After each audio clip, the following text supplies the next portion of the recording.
What's up?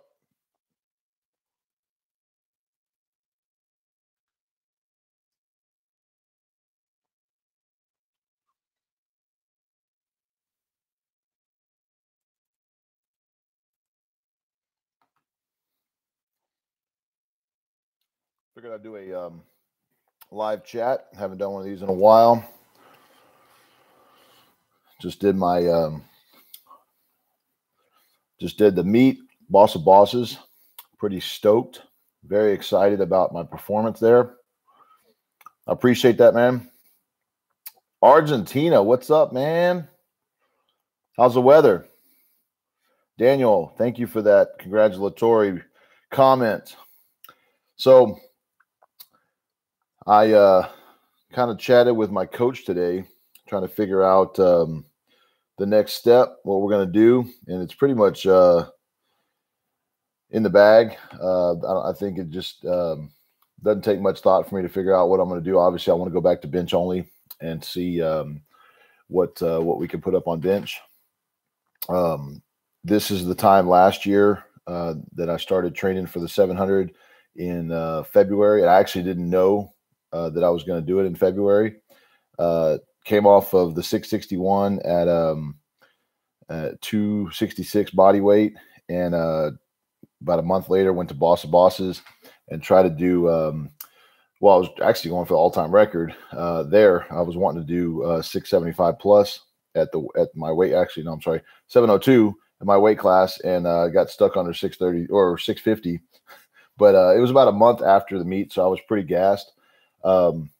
So I went back and took a couple weeks off, and then decided I'm just going to start training as hard as I possibly can, as smart as I can. And whenever we get to 600-ish on reps, we'll start peaking and we'll find a meet. And that's what we did. And that was Tiny Meeker's, the IPA No Excuses meet.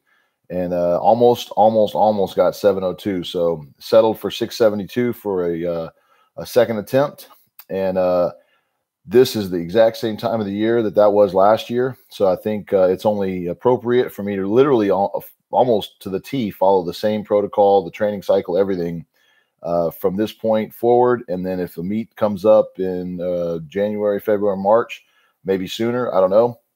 We'll just see how the shoulders and everything holds up with bench only for a while. I'm going to take a back seat with squats and deadlifts. I'm going to still do them, but I'm not going to get them up, probably much above 500-600. And we'll just see what happens. But I think I've, without sounding cocky, I think I've pretty much proven myself as a full meet power lifter. My specialty, my heart, my passion is in bench. And so take it as you will. I'm going to go back to bench, and the road to 2100 is now over, which leaves the road to 700. So naturally, going back, and I want to take that number down. To me, bench is so much easier. So take that as you will. I literally went and climbed Mount Everest with 2100. This is a different type of challenge, but I feel very confident that 700 and more will fall very soon. Obviously, things out of my control with injuries or things like that. But as long as we can keep all that at bay, talent-wise, performance-wise, what I feel that my talents would take me is well into the 700. So we're going to see what happens. But I definitely appreciate all the congratulations, and I'm glad that I didn't let a lot of you down. Obviously, I was doing it for me, but there was a couple of people that commented, and you guys know who you are. Probably not on here right now, but that said that I had no business being in full meets, had no right to call myself a power lifter, go back to bench only. And of course, I have the same people that then say, oh, you're never going to be a 700 bencher, you never this, never that. I mean, I don't know what they want. I don't care what they want, honestly, but I just, for the sake of hearing them talk and think that they sound knowledgeable when they're putting somebody down for what they do, who cares what you think? I mean, and not, once again, not to sound cocky, but even if I stop lifting today, I've got a 2100 total. I've got a 672 bench at less than 300 pounds. I've got a 661 bench at 266 pounds. I have an all-time top 3 and top 5 and top 15 full powerlifting record. Who cares if I never break 2,200, or honestly, if I never break 700? I've set my name in the record books, and that's freaking cool. I don't plan on stopping anytime soon. So we'll see what happens, honestly. But I'm happy just the way I am right here, right now. I mean, I'm not satisfied, but I'm happy. So you guys tune in and watch. All the guys that out there that are supporting me and that are cheering me on, that's definitely appreciated. But I do like the hate. I do like the people that say that I can't do it, because I'm going to do it anyways. It's not because of you. I'm going to do it. And then it's nice to look back on those comments that I screenshot and rub it in your face. I don't mean to be a jerk, but it's not being a jerk if you're already being a jerk to me. So let's see what we got. Julius, American bench attempt. My honest, and now I'm not Julius's coach, and I don't train with him, but I've come to know kind of how he is as a bencher. And I think, I was talking to him before the meet, and I don't know if he really was wanting the attempt that all time, or the American record at this meet. He hadn't touched anything over 615 for a triple. So I think in his mind, he was like, you know what, let's just go in and open at 661, see how it feels. And I assumed he was going to go to 700 and then try from there. Or maybe edge up and go 710, or a little bit higher than his PR. But it's his meet. I don't know how he's thinking. But when I saw him actually do the 723 and get right there to lockout, just about how I felt when it's 702, I knew the strength was there. I don't think he was quite as tight as he could have been. But, I mean, this wasn't even a meet that he was peaked for. So I think, and I knew he was going to do this anyways eventually, is he'll take down that record here in the next probably 2 months, and he'll set the bar pretty high. Of course, Sarachev was there and was watching it, and I think he knows it, but he's also got a lot more in the tank. But when it comes to competitions and friendly competitions, Kirill doesn't seem to be too cocky of a guy. He seems to be pretty friendly, which, I mean, I don't know. I don't want to throw Russians under the bus, but a lot of them seem very cocky, very egotistical, and that's just a blanket statement. But he seems pretty down to earth, pretty young guy, actually. Huge. He's a freaking massive monster. He's like 7 inches, 8 inches taller than me, and of course outweighs me by damn near 100 pounds or more. So I think in a nutshell, Julius had a pretty good meet. I think he might have been, well, looking back on it, obviously, I'm sure he wishes he would have attempted, something less to be able to say he got it, and then maybe go for the 723 on a third. But overall, I mean, you live and learn. I wouldn't take back taking the 702 approach on my last meet. I mean, how many times can a lifter say that they have attempted that type of all-time record or American record? That's a pretty cool feeling. So overall, I think he had a great meet. What's up, 187? Yes, of course, I will strive to beat Sarachev's record, but I have a feeling that when I get there, it's going to be higher. So I am going to put my head down and drive my bench numbers up as far as I possibly can. And when I get to that point, I will then start going after it. I've still got some pounds to go, so I'm not going to just assume, oh, I've got the all-time biggest bench record. I'm going to go after the 308 record first, then go after the American record second, and then we'll see how everything fares up after that. What we got? There are videos on YouTube. Check out Julius Maddox. Just Google him. I'm pretty sure he's put it up there. If not, check it out. Irregular Strength is his Instagram handle. So he can check out. He's definitely got him there. And yes, I'm enjoying a nice ice cold Pepsi and some junk food because right now I don't really care. I'm on my off season. Would you suggest to get more hype for bench or being more quiet and focused and arching, setup, etc.? Well, there's a lot there. First of all, arching and setup have nothing to do with your hype. That's just your form. If that's how you want to bench, that's how you get tight, then go for it. I like a slight natural arch. It's not a wicked McDonald's arch by any means. I don't get a lot of power out of that. I really could care less if you do or not. But as far as being quiet or hyped, you can look at, obviously, my lifts. You can look at the Boss of Bosses video. You don't see me get hyped up quite a bit for a lift. You might see me grunt or a little bit of a scream just in the beginning, but nothing like slapping my face or getting chalked up, all over the place. I'd just rather save it for the platform, and then I'll let it go afterwards. But I've seen guys that are able to get hyped up, able to focus on the lift and get it done. I'm just a little more quiet, so it's really personal preference. Let's see. Jupler, DJ Plier. How did you get massive triceps? Honestly, just working out. I mean, that's obviously you work them and they're going to get bigger. The more weight, the more resistance you put on a muscle, the more it's going to have to build up and overcome. And so, being that I am a tricep dominant, close grip bencher, my triceps are naturally going to be super, super big because it takes 600 or 700 pounds worth of pressure or resistance to make those bad boys grow. Doesn't mean that I have to bench at full range in order to make them grow. But when I'm doing tricep push downs and pulls and things like that, it takes a lot of weight. Let's see. Connie, thoughts on benching with bench shirts and all that glamour? I have never benched in a bench shirt. I'm not saying that I would never do it, but probably just see how far raw takes me. And if I ever want to go down that road, I can.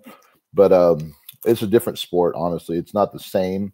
So you can't compare apples and apples with that. It's definitely not the same comparison. I don't hate on anybody. How you want to lift. If you want to be in raw wraps, no wraps, freaking wrap elbow, straps around your elbows. You want to do rubber bands around your eyes. I don't care. But at the end of the day, however you're lifting the weight, if it's any different than how I'm lifting the weight, you can't compare it. You just can't. I can't say that riding a bicycle because I'm on wheels is the same as being on a car, which is on wheels. It's just, there's different engine. There's different things going on there. I like when it just comes down to it. If somebody wants to, call me out on a bench press, if we bench very similar and we have the same equipment, we have the same rules, then it's fair. If we don't have the same equipment or we got to do something different or it's based on Wilks or whatever that crap is, then it's not the same. How did I get so strong with dumbbell press? Well, let's put it this way. When you can bench press 700 pounds, 200-pound dumbbells, although heavy, they're not impossible. Theoretically, I could probably get up 275 plus pound dumbbells for a rep or two. But the thing is, when you're holding that much weight in each hand, your stabilizer muscles are just firing at all angles. And so you're actually wasting a lot of energy just trying to get those dumbbells in position before you even actually press them. So there's a lot that goes into it when you're doing dumbbells. Eating Skittles and getting stuck in my teeth. Yes, I will be. It's overclocked. I will be training my squat and deadlifts, but they're going to be back down quite a bit. I had great success when I was training for 672, having my squats and my deadlifts down in the 500, maybe 600 range. I may play around with a little bit heavier here and there. Now, I'm not going to be getting them super heavy, but I may attempt a 700 deadlift here and there just to see if it's there. But the strength won't be lost. I've taken 6 months off of deadlifts, come back and pull the PR, within a few weeks of coming back. The leg strength and things like that, it doesn't just disappear, especially if you're working on maintenance, keeping the weight a little bit light.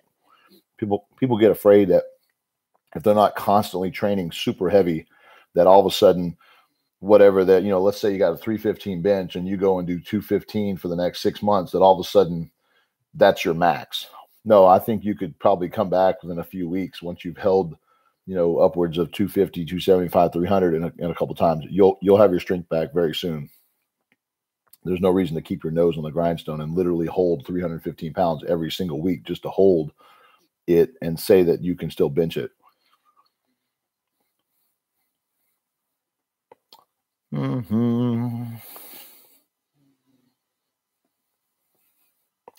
What's up, Josh Watts? How to keep tension during the pause.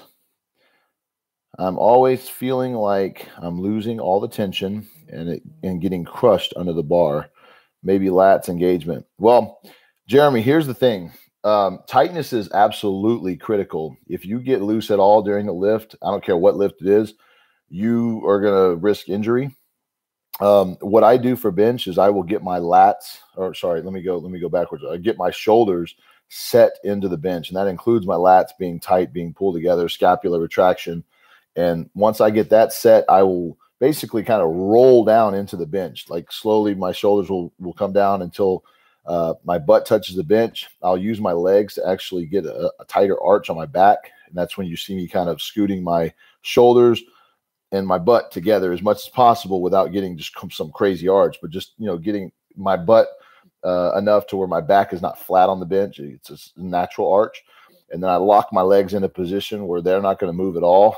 And then I grab, the bar's already being grabbed, but I grab the bar really, really tight. And that's what signals the lift. That tells my whole body that things need to just get it together and we're gonna go for it. And I don't let go of that bar, the tightness that I have throughout my whole body and the bar until the lift is over. That's why you see me when I let go of the bar, it's sometimes like a very slow process because there's a lot of blood flow. As soon as I let go of my fingers, it kind of rushes into my arms. But it's practice makes perfect. You can watch videos, you can try to mimic them, but it really is your body that's going to have to be doing it. So you got to figure out what you're going to be able to do, breathing techniques, bracing, things like that. But you definitely want to stay tight all the time. Your back is a primary mover in that bench press, so it has to stay tight. I appreciate Redbird. Yes, it's very surreal. I actually... I sleep pretty well at night, but the last few nights I've been kind of rolling around and I've been having dreams like, I got the 2100 again, or I got 771 on the bar and am I going to get it? It's just really wicked because it's never been like this. I've never really, even with bench, I've never really done this, but it's surreal. Even the animal contract, which is very, very cool. Just it's a dream. And of course, coming back, I've got a full schedule with getting I do a lot of volunteer work for my school district. And so I've actually kind of just been thrown back into that.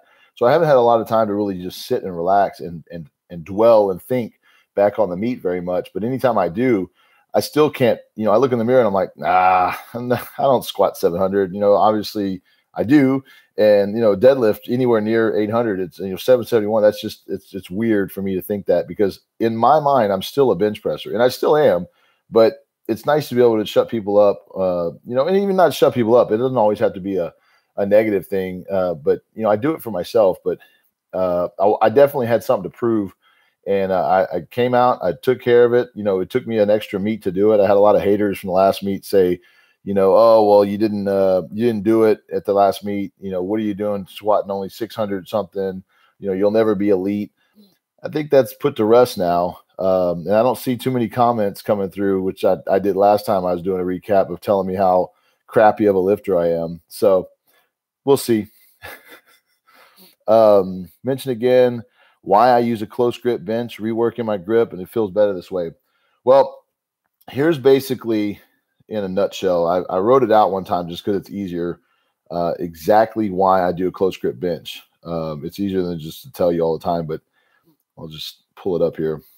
So basically it's personal preference. But every time that I am getting heavier, I find myself, I'll start a little wider and, beginning of the season, and I start moving in as it gets as I get closer grip as the weight gets heavier, because it's a natural, just reaction, and I know that I feel more stable when it gets closer, but the key to a close grip bench is tremendous amount of tricep strength, which of course, I built through years of swimming. and I continue to build through close grip benching, and I obviously do my tricep work and things like that. But the added benefit that I've seen a lot of benchers, heavy benchers, elite level benchers, getting is the added benefit of it protecting your shoulders and the pecs from injury. You can with close grip bench, still strain your pecs, still mess your shoulders up, but the chances I think are a little bit lower. And I would go as far as saying a lot lower than when you're wider. The angle of which your pec is stretching is less, and it doesn't have as much room to tear. Even under a tremendous amount of weight, you'd be more susceptible to messing up, your triceps, which is possible, but in that particular motion, I think it's a little bit harder to do. Yes, sir. And I appreciate that. 700 bench. I'm not going to say it's already there. Obviously, strength is down and shoulders are beat up a little bit from low bar squats. But now that we're not going to be doing squats, specifically low bar squats, look for the bench to go way, way up. It's like a rubber band effect. I am ready for this. This is my passion. 2100 was not my passion. I was kind of messing around. Let's put it that way. Obviously, I went in there, I did my job.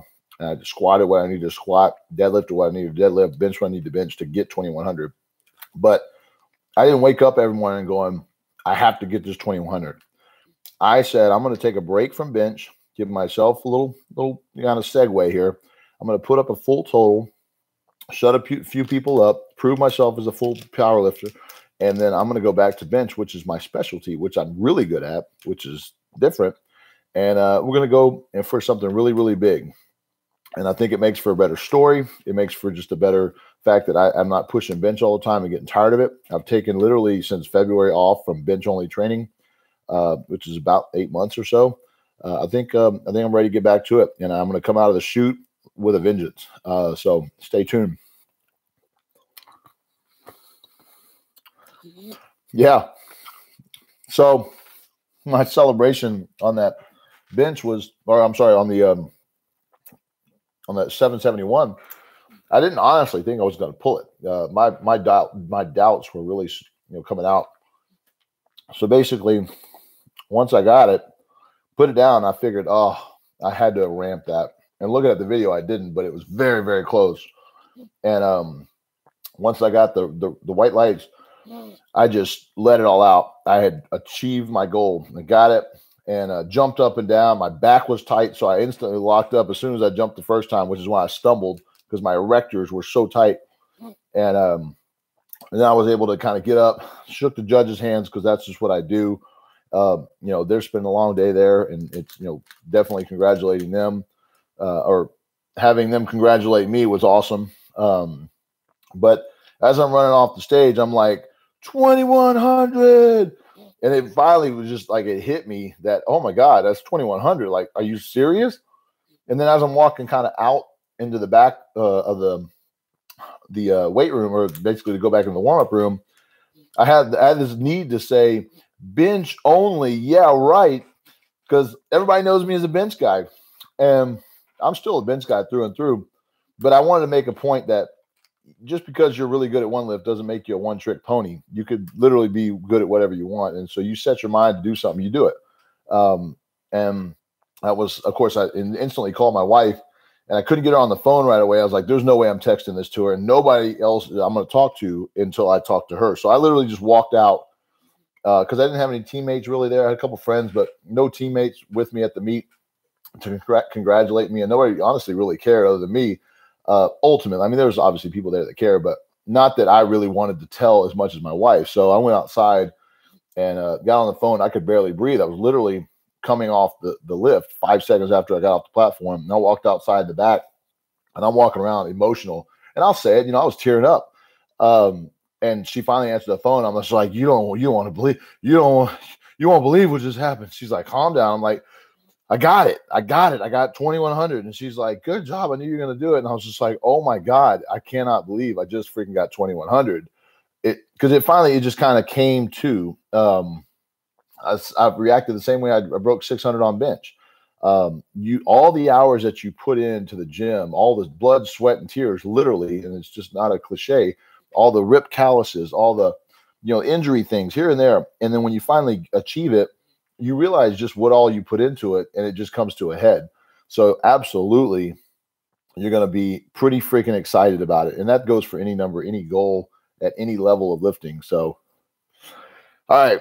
Do I spend a lot of time stretching? I can always spend more time stretching, but I stretch quite a bit. I probably stretch 30 to 45 minutes worth of time a day.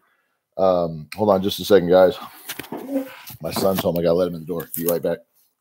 You get in? Yeah. All right. Never mind. So I literally stretch probably, 10 minutes in the morning, 5 minutes here, a couple minutes here. When I'm shopping, I mean, I'll literally will just, hold my hamstring, stretch, do a quad stretch. It happens all the time. So it's literally just staying loose as much as possible, rolling out on foam rollers, stretch bands, stretch cords, before and after lifting. So yeah, I definitely stretch. Let's see what we got here. What's my opinion on squats for conditioning? 20 reps or so, 50% or whatever your max is. Well, I mean, I think so. For conditioning, yes, that's quite a bit of reps, and you're going to feel it. But it's definitely kind of cardio, so you will get some conditioning out of it. Yes, I will definitely upload footage. I am waiting on some higher quality footage that Animal got for me. I have footage. You can check it out on Instagram. SwimHack is my username. You can check it out on my powerlifter page on Facebook, James Strickland Powerlifter. I've got all 3 lifts up there. And those are decent quality, but honestly, I've got some freaking high definition quality coming, and that's what I was going to do the recap on. And I'll tell you guys all about the meet. But in a nutshell, I went 705 on bench. That's nice. I went 705 on squat, 622 on bench, and 771 on deadlift. That consisted of an opener with 640 on squat, a 677 second attempt, 705 third attempt, which I think I had about 15 to 20 more pounds in me. But obviously playing it safe, knowing that I wanted to get the 705. I wasn't about to take a heavier weight and risk losing it. It was very methodical. I knew bench was going to be questionable because I hadn't gone super heavy in training. So I went ahead and opened with what I thought was a pretty nominal number at 600 and moved pretty good. And so I jumped to 622 and was going to take it after that to either 633 or 650 or 660, whatever I thought I could get out of it. I didn't think I was going to get much more than 650, if anything, but I was questioning. Even the 600 opener, I was just kind of, I didn't know. That was literally every lift of the meet. So I opened 600, went to 622, and it was a little bit, I wouldn't say a grinder, but it wasn't smooth. So I went ahead and said, you know what, let's play it safe. Let's just go 633. I did that last meet. I think we're good to go. And I just didn't fire off and fire into the triceps fast enough. And I think they grabbed it just a hair early. I don't think there was any downward motion, but either way, 633 would have been a top end. So it wasn't there. So it was only an 11-pound hit for me. So I didn't get my third on bench. Went into deadlifts, opened at 677, very easy. Went to 738, and I felt like it got out in front of me quite a bit. And I didn't think I had much more in me, honestly. But I knew in order to get 2100, because I was sitting at 2005 after my first deadlift, I went to 2069 after my 2069 after my second deadlift, and I had to get 771 to round out my total. And I asked one of the guys there, Steve Goggins, who's a very well respected older powerlifter that's watched me grow from 600 bench before that all the way up. So if anybody, I was going to ask him and say, what do you think? I showed him the video of the 738 deadlift. He goes, well, I think you got about maybe 20 more in you, which is about 760. And I thought, well, that's only going to put me at like 2089. So I went, I can't do that. I need to just suck it up, and I'm here for the big game. Let's go for it. And so I reluctantly and hesitantly put 771 on the bar and walked around for about 5 minutes. Well, not really walked around. I sat down, but in my head, I'm pacing literally back and forth, scared to death. There's no way I was 771. Oh, there's no way. I'm so tired. My back's fried. I'm just, everything about the meet is just, it's a long day. Maybe fresh, I could do 771, but after all this, I don't know. And of course, I'm always scared something's going to tear or something, just anything. But walked up to the bar calmly, started to drive through it, picked it up. And it wasn't the easiest lift in the world by far. But when I freaking nailed it, that's why all that emotion came out, celebration came out. So there it is. All right, let's see. Big Dogs next with that total. That'd be very cool. Big Dogs is a very big meet. Lots of big guys, lots of heavyweights being pulled around there. So we'll see. But I think at this point, full meets are going to be put on the back burner. It may be a year before I actually do another full meet, which honestly, 2,100, even if I never lift it again, is honestly fine with me. That's a badass number. I still, like I said, I still don't believe I have it. To 2,000 was a lofty goal for me, but it's nice to have it. Let's see. Thoughts on Spoto press. Spoto press are good. It's got, I wouldn't say training all the time, but it definitely can build your chest down there, and it can work on your tightness and your explosion out of the hole. It's very much like a board press without the relaxation. But I appreciate you, man. Take off and go to bed. Get some sleep. Let's see. Criteria in the 275 weight class. Yes, so my next goal is naturally, I'm not going to worry about weight classes at this moment. That helped me in this last meet. I really didn't care. I could have probably done it at 275, but I just didn't want to have one more thing to worry about. So I went in at like 293. I literally ate like two big, I had two big Burger King bacon, egg, and cheese biscuits, or sausage, egg, and cheese biscuits, and one of those enormous burritos with 3 orange juices 10 minutes before I weighed in. So I don't know what I really weighed in at. I was probably like mid 280s at this last meet. Because when I weighed in at the end of the meet, just out of curiosity, after I had downed about a gallon and a half of water, a bunch of BCAAs and food throughout the day as much as I could, I was low 280. I was like 282 after my 771 deadlift. So who knows what I actually weighed? Honestly, it doesn't matter. I was 293 when I weighed in. That's what we'll go with. But I'm going to be whatever weight I am when I go for 700 plus next time, which will probably be first of the year.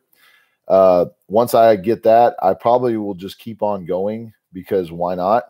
As soon as I can maybe, let's say, set a higher number, the American record, or maybe set the all-time biggest bench record, may go try to drop down into the 275 weight class and see if I can't nail that number again, or just at least get the 700 bench. That'd be really cool.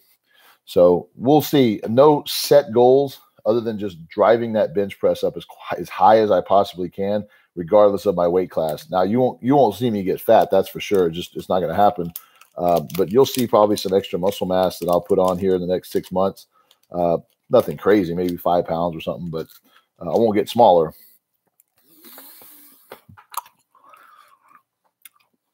So keep calm. What I'll do this training cycle is exactly what I did last year. I will do bench on Monday, heavy bench. I will do nothing on Tuesday. I will do light. I say light, 500 pounds or less, maybe 550 max on squats for some reps, 5 reps, 3 sets of 5. I'll take Thursday and do light shoulders, lots of delt work, tricep work. I won't bench on that Thursday. I think I'm only going to bench it once a week. Maybe after the first 10 weeks or so, I'll go to once a week. But when it's lighter, I can do some dumbbells or some lighter stuff, speed bench on Thursday. And then I'll do light deadlifts, 500 to 600 pounds for 3 sets of 5 or something like that. My focus is on keeping my shoulders healthy, my elbows healthy, my back, so that I can put up a massive bench when I need to. The legs, obviously, I keep them in it just because they help with my leg drive and they help with my overall stability, my core. And not to mention, I just get bored at the end of the week. I need to go in and do something. So,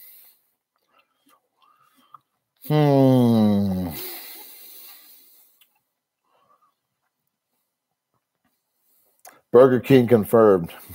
I've done that actually before my 633 bench. I ate McDonald's right before it. So it is what it is. Don't really have time right now. Just say hi and congratulations. Thanks, Eli. Appreciate it. How many meals would you recommend for a beginner to eat to gain muscle and strength? Well, I've heard a lot of different things. This is what worked for me. I eat 3 major meals a day, which is what I do now. I would say for me and my body weight, 6 to 10,000 calories. Um, don't worry so much about the junk food and things like that. Worry about your portion sizes. Maybe just up your portions from what you're eating now, a third to a half more, and see if you can stomach that. If you can't, then that's when you break it into multiple meals. I haven't really seen any benefit for myself of eating smaller meals more frequently throughout the day. Honestly, it's just more time consuming to figure out, oh crap, it's 2 hours later, I got to eat. So, but I'm also not a bodybuilder. My best event in swimming was, my favorite event was 50 free. My best event was probably 100 breast, but I was a sprinter. So I did 100 free, 200 free, 50 free, 100 breast, 200 breast. I had a pretty wicked fly. I wouldn't say I was like top notch, but I had definitely 53 in the 100 fly, which wasn't like super, super fast, but for most people, that's pretty fast. It's not national level time. You got to get into the 40s with that. Well, maybe low 50s, like 50 point. And then 200 IM is another favorite.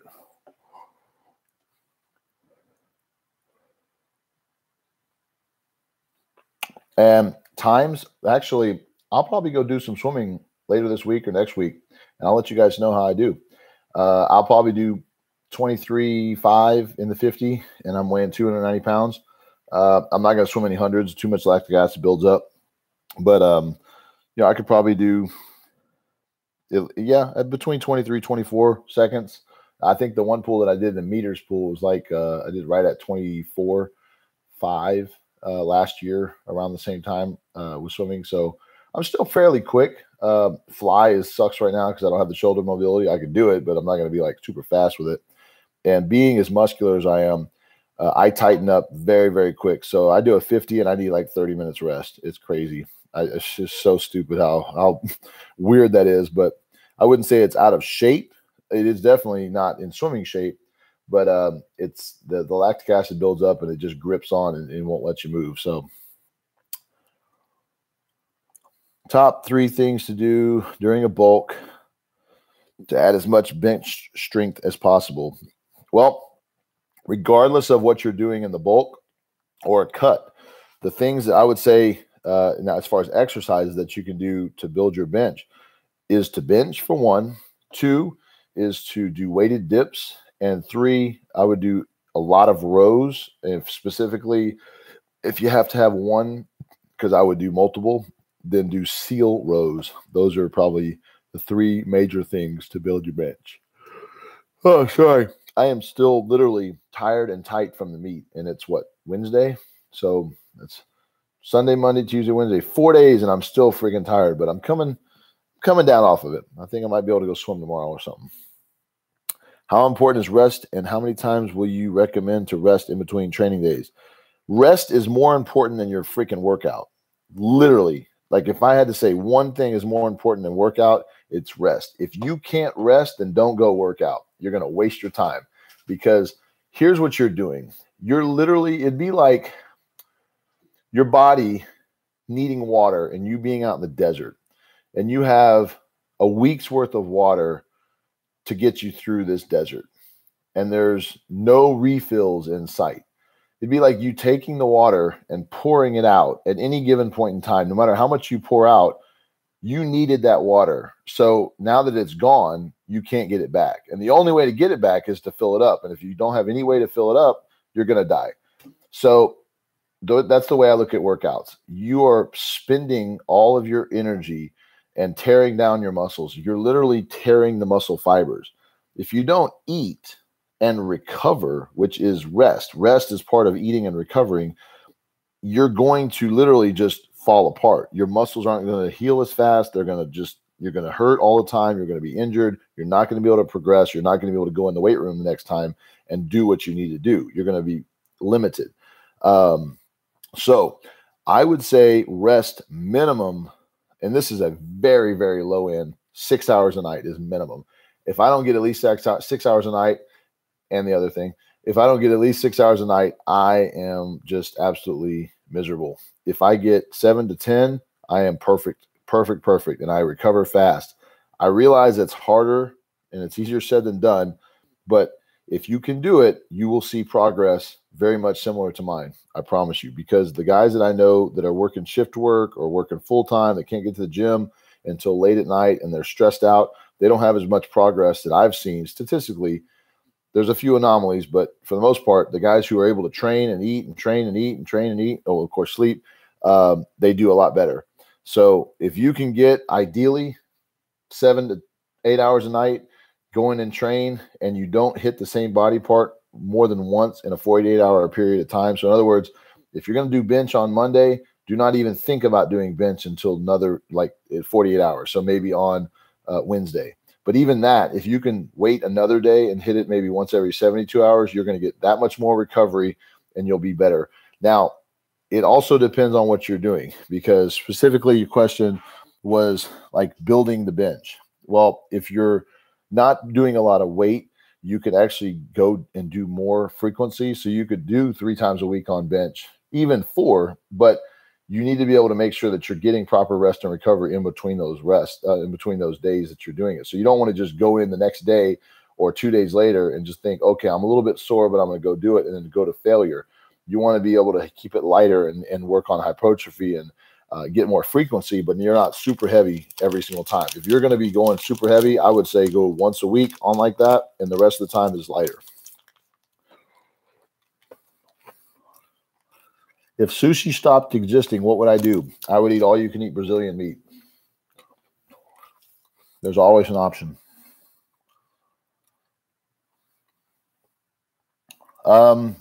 Let's see. When I go back to bench-only training, will I still log some of my squat and deadlift sessions? No, I will not be doing that, because that's a time-consuming thing, and I don't see that being important to share with my bench success. If you guys are following my road to 700, what I'm doing on squats and deadlifts is not a direct, does not have a direct impact on my bench success. So I will probably not be doing it.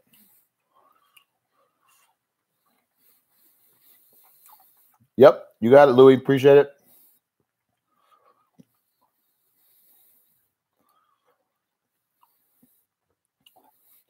Yeah, so I've got an app, and I use a Gear Fitbit, or not a Fitbit, a Samsung Gear Fit 2. It's just a sleep watch. Anybody's got them. I think even the Apple Watches have it. So I got an app because I do Android. I'm on a Note 9 now. Yep. So much better than an iPhone. So last night, I didn't get as much sleep as I would like, but with 6 hours and 20 minutes, it just tells me it's backwards, I'm sure, but I'm not training today either. So I can live on 6 hours and 20 minutes. I might be a little tired, but my muscles are not needing it for today's workout or anything like that. Let's see. Yesterday was 8 hours and 6 minutes. So between 2 days, I've gotten an average of 7 hours a night. 7 hours on Monday. So not too bad. Before I went to the meet, 9 hours and 40 minutes for Wednesday before the meet. So that'll give you an example of the difference in sleep that I get quality-wise. So most definitely get your rest if you can. I know a lot of guys that can't, but you also got to realize, well, if you can't afford to get sleep and recover, then do not go that hard in the gym. You're not going to recover. And you're going to expect yourself to, and you're going to be mad that you're not, and you're going to end up injuring yourself and wondering why. And that's exactly why, because you didn't get enough rest and recovery. So, all right. See if we got any more questions.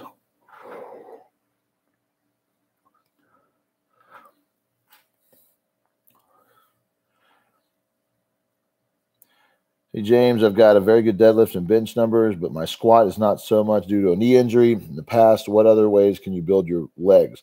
Well, here's the thing. If you have a knee injury, then doesn't mean you cannot work your legs. But now I'm no injury specialist, But if you have been able to build up your whatever that injury is, if it's been a couple of years since you've had it, more than likely you just haven't gotten it strong enough to be able to train it the right way, or your form sucks. I mean, one or the other. If you can, I mean, I had a torn MCL. It wasn't like a knee replacement, blowout, or anything crazy like that. But with a torn MCL ligament, obviously I couldn't squat for a while, let it heal up. But I've obviously been able to do way more than I ever did before I hurt it. But my theory here on injuries is you're never going to get stronger unless you're able to do the exercises in full range of motion. So squatting is going to be the way to actually build it up. Now, you can't throw on 90% of your max when you're injured or potentially injured, or if it sucks and hurts to do it.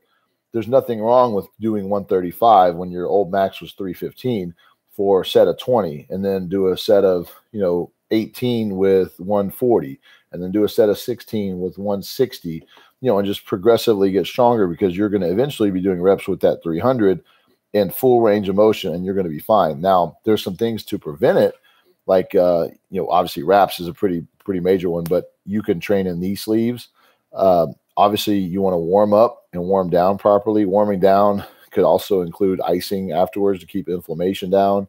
Hot and cold, contrasting showers or bath even is a good way to recover, because sometimes your knees or your I'm not sure what knee injury you had, but with knees, there's a lot of complicated things going on in that area, just like with shoulders. After a heavy bench day, my shoulders are on fire, but I can ice it and bring that inflammation down to where the pain subsides, helps everything heal up a little bit, get some blood flow in there. Once I flush all the other blood out, then I'm on my road to recovery sooner. If I just sit down and do nothing, and a lot of people with legs, they do that. They literally say, oh, it's leg day, it sucks, whatever. And they literally go home, take a shower, and they don't do any kind of preventative maintenance on their legs. After my squat day, I will ice my quads, my hamstrings, the IT band, my knees if I have to. And when your knees are hurting you, because they just feel differently than muscle. You go to step to the side, or you step wrong, and there's just a throbbing pain. That's a good time to ice it. That's a good time to put ice on it for about 20 minutes. Let that pain subside, get off the leg, elevate it a little bit. The stuff that we learned when we were kids, nobody ever really does it. And I don't understand why, but and I'm not trying to make your injury any less important, because you might have something specific that maybe what I'm saying is not going to fix it. But it is a nutshell. I look at everything like that. If my elbow starts to hurt, ice is my go-to. If I know I need to go work out today, I'm going to put heat on it before I go work out, and I'm going to make sure that I do a lot of stretching on it, a little bit of massage, not a lot, and I definitely get some blood flow in it before I even touch a weight. And that helps me tremendously. But some other things you can do, obviously, you can do lunges, stationary, walking. You can do, if you're worried about the lateral movement, I mean, you could even do Smith machine. Obviously, it's not the coolest thing in the world, but if you're worried about that lateral motion at first and you want to stay really, really tight and controlled, there's nothing wrong with that. Definitely squat to depth.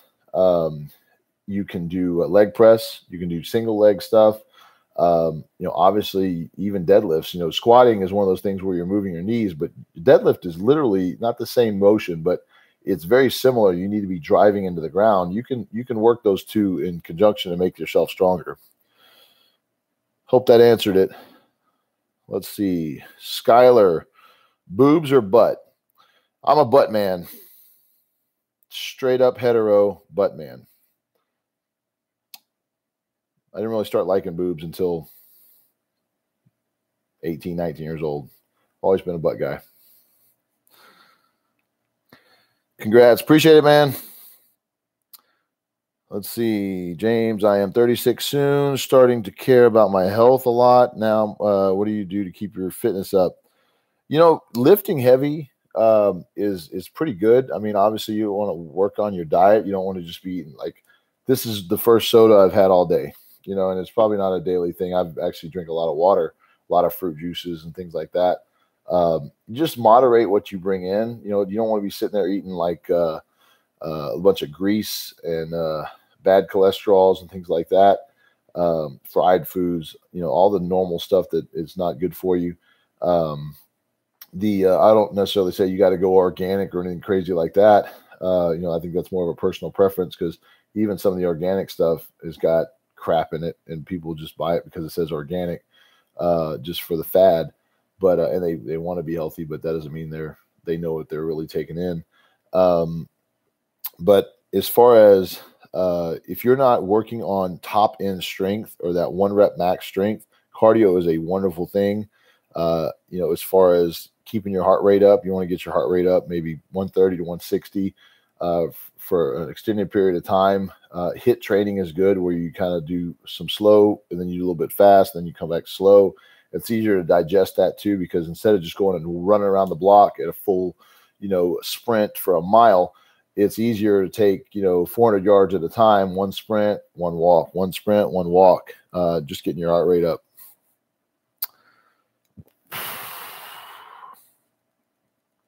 My hips have been getting tight during squats lately. What do you recommend for mobility warm-up before squats? Okay, so I do a couple things. One is stationary squats, just right in place. Sometimes, it's hard because you're trying to get down. I mean, let's put it this way. The day before the meet, before I squatted 700, I got under 55 pounds to check my rack height, and I went down for a squat just to do it. I was tight. I mean, it was like, oh my God, that was heavy, which is funny because it's relative. But, even that, I just felt tight. All I need to do is loosen up. But I like to do walking lunges. I typically do 8 to 10 in each direction, no weight, just opening up the hips a little bit as I go down on each lunge. I sit down in a chair, and I have a band that I double over and I put over my knees, and I just sit there and I use my hip flexors to pull that band apart, and that opens up the hips, get some blood flow in there. Obviously, I can start with the bar, go 150 or 135, 225, and I'll pause each of those warm-up squats to really open up the hips. Sometimes when I'm at the bottom of a squat during warm-up, I'll actually open my hips up a little bit more laterally just to get those hips open. But sometimes just holding it at the bottom of the warm-up for like a pause squat, when you're not super heavy, can really help to force those hips open and get them open. One thing I skipped, which is definitely important, very, very important, is I roll out on a foam roller, and technically I roll out on a PVC pipe, which is a 4-inch PVC pipe. So it really digs into the IT bands. It really gets into the quads, the hamstrings. I roll my butt. I roll my lower back, my upper back, and that really helps to get everything going. It also helps between sets when you get a little back pump. Maybe your quad starts throbbing a little bit, or maybe you just got out of the groove on a rep and you get a little pain. It helps to not super hard, but it helps to definitely roll that out just to get things moving again. Those are probably my top things for mobility. Stretching is good, but you don't want to necessarily do it right before you lift or right after you lift. I normally wait until that night, and then I start kind of slowly getting in, or maybe the next day. I do some hip flexor stretches or some quad stretches, things like that, and they really help with hip mobility. So, all right. I think I've reached the end. I'm going to give it another second or so. There we go. There's a question. 45 hours a week during driving a van. How do I make sure my lower back is strong and healthy on a day-to-day basis?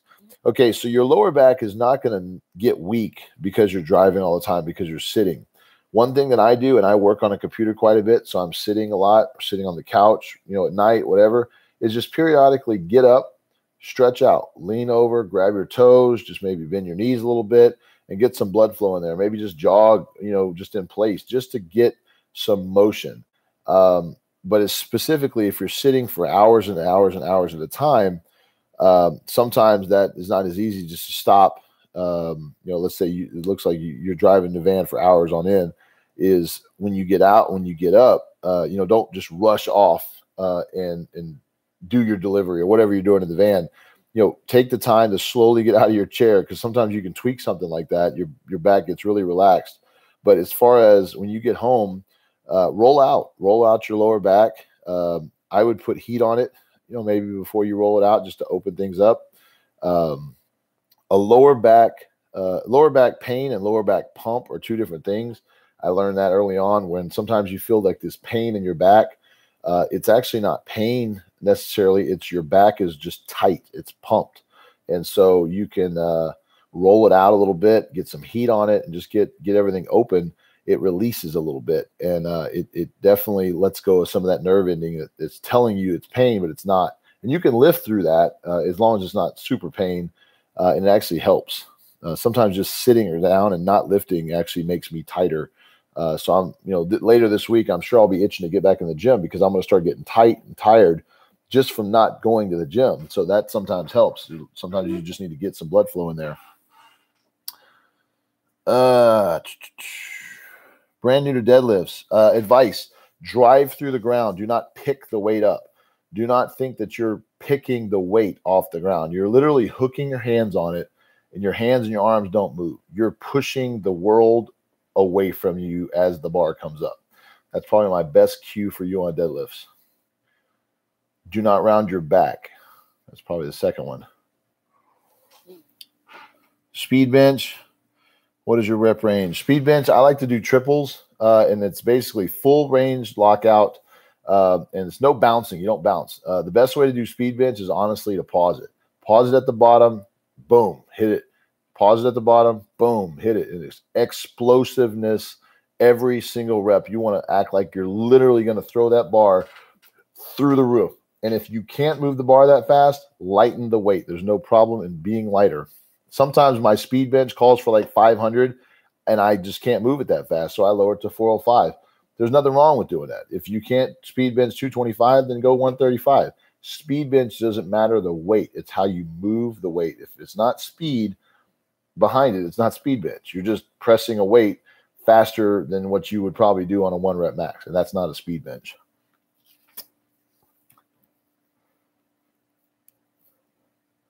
How can you make sure you're not motivated or stay motivated for the gym and not give up?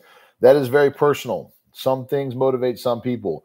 I know with me, I know that if I'm not motivated, if I don't get my butt into gear, I am going to hurt myself because the weights that I'm dealing with, and it doesn't take a lot of weight anyways to hurt yourself. So if you're not serious, you might as well just take a lap, because if you get underneath weight and you're not serious about putting that weight up and you are not set on doing it, then you're not going to get it. And if you get it, you're probably going to hurt yourself. But as far as being motivated to get up and go to the gym, I cannot tell you how to do that, because some things motivate me that may not motivate you. I know that when I get out of bed in the morning, I've got to have a reason to get up. I've got to have something during the day that I'm excited to do, that I really want to do. And if I don't, I'm not going to be motivated. And there's nothing that I can do to motivate myself on something I don't want to do. So you got to find a way in your own psyche to make yourself want to do it. Now, if it's something you don't want to do, like go to the gym, then maybe you don't need to be there. I mean, real talk. It's not like a job where it's like, I have to go there to make money. You don't have to go to the gym. You don't have to lift. You don't have to be in shape. That's all choices. So the motivation behind that is really up to you. What motivates me to go to the gym is the fact that I want to blast a 700 freaking bench. And I know I can't do that sitting at home. Now, do I go to the gym to be in shape, to be healthy for my family? Sure, but that's not what motivates me to go to the gym. Now, if I got diagnosed with cancer and the doctor said, look, if you don't go run 2 miles a day and eat this and drink that, then you're going to die. That'd be my freaking motivation. I don't have to ask questions. So, not to downplay that, but motivation is up to you. Nobody can motivate you but yourself. I can put out inspirational videos and screaming videos and do this and do that all day long. But if you don't have some way to apply that and to relate to that in your own life, whatever it is you're doing, regardless of lifting, your freaking moving boxes, you're caring about your kids, your family, then that is something you need to figure out about yourself to motivate you, because motivation is different for everybody. So let's see. Appreciate the 2100. Congratulations. Absolutely. What would you say are the biggest mistakes that you see novice powerlifters? Maxing out all the time. Easy. Maxing out. There's no reason, and I'll say this again, if you are a 405-pound bench presser or a 300-pound bench presser, there's no reason to go to the gym every day and try the new PR just because you feel like if you get it, then now you're all of a sudden stronger. You don't see me going to the gym trying to press 700 pounds. You don't see me going every day trying to do 600 pounds either. I am going with a methodical reason and rhyme that I go in there for it. So like, for example, my goal this training cycle is 700 plus on bench. I am not going to go in tomorrow and go 600 for one, and then the next day go 600 for two, and then go 600 for three. That's not how it works. I'm going to start with reps of probably 405 for 20. Then I'll go reps of 500 just to set the tone. Then I'll probably go 500 for a set of 8, maybe 2 sets of 8. Maybe I'll go 500 for 3 sets of 9 the next time. And then I'll go 510 for a set of 5. And then 520 for a set of 5. I'm not touching 600 until 6 months from now. It's just, it's not something I have to touch because I need to build my base strength. Even though I know I can bench press over 600, if I want to go to 700 or to 750, you don't go from where you were and add more. It's not like you're going to the top of the pyramid that you've already built and then adding on to the top of it. You can only go so high. The best way on a pyramid is to go down to the base and build either around the current base to make it bigger so that when you get back up to the top again, you can have a taller top, or to just scrap the one you're on, build another one with a wider freaking base that's a lot taller. By the time you get up to the same height as the other one, you're only halfway up the new one. So build a freaking solid base. My training, my programs are built on that very principle. It's basically very simple. You just build a solid base, and as you go on, you're adding a little bit more weight as you go and less reps over time. And 6 months, a year down the road, your max will be more. It's short of being a guarantee, because obviously there's things that can happen. It's pretty damn sure. So if you guys are looking for a program, I'm not saying mine are the best of the best of the best, but I've had some darn good results. I've had hundreds of people buy them. They're bench press programs right now. I'll be putting out squat and deadlift programs later. I'm still working on some of the details on those, but if you're interested in building your bench, benchonly.com/training. I've got it on special right now. It's like $40 off. It's normally like $100. It's $60 for 6 months of training on your program. So check it out. I do have a couple spots on coaching. So, if you feel inclined for that and you want to hit me up, shoot me an email, swimhack@gmail.com, or just go to my website, benchonly.com, and check it out. But yeah, don't max out all the time. And maxing out is the worst thing you can do. It's easy to see lifters like me in the last few weeks of a training cycle before a meet, seeing me go from 600 to 615 to 620, and you assume that I'm just maxing out. That's not a max. The max happened at the meet. The 771 deadlift was a max. That was a max. I won't touch 771 for a while. I don't need to. I'll build up my next deadlift starting with 600, going to 650, going to 7, going to 730, going to 770, and then at the end of the training cycle, I'll get to maybe 800 or something. But that's with deadlift. I'm working on bench right now. So that's my advice for you. Yes, I appreciate it. Pause on the bench, let it sink in. Okay, the best thing to do is to pause on your chest without it sinking in. There's no reason to sink because it's not giving you anything. But pausing will definitely help your explosion and build your back up. Jacob, I appreciate that, man. From Russia. All right. Keep the same weight, body weight all year. Do I beef up when I'm competition? I pretty much keep my same weight. Beefing up doesn't do anything for me except mess up my leverages, and I cannot use that muscle. It's like drinking a bunch of water the night before a competition and saying I weigh 20 pounds more. That water weight does nothing for my muscles. It does nothing as far as moving the weight. It might hydrate me, but I don't need 20 pounds of water. So when you put on new muscle, it takes you some time to learn to use that muscle. Your body doesn't know how to use that extra mass. And if anything, your body's having to move this extra 20 pounds of muscle around that you've put on in a relatively short amount of time.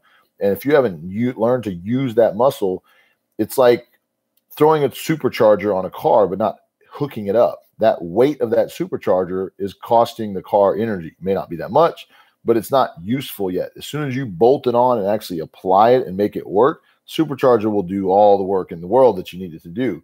But just throwing an extra engine in your bed of your truck isn't going to help make it move faster. If anything, it's going to weigh it down unless you connect it the right way.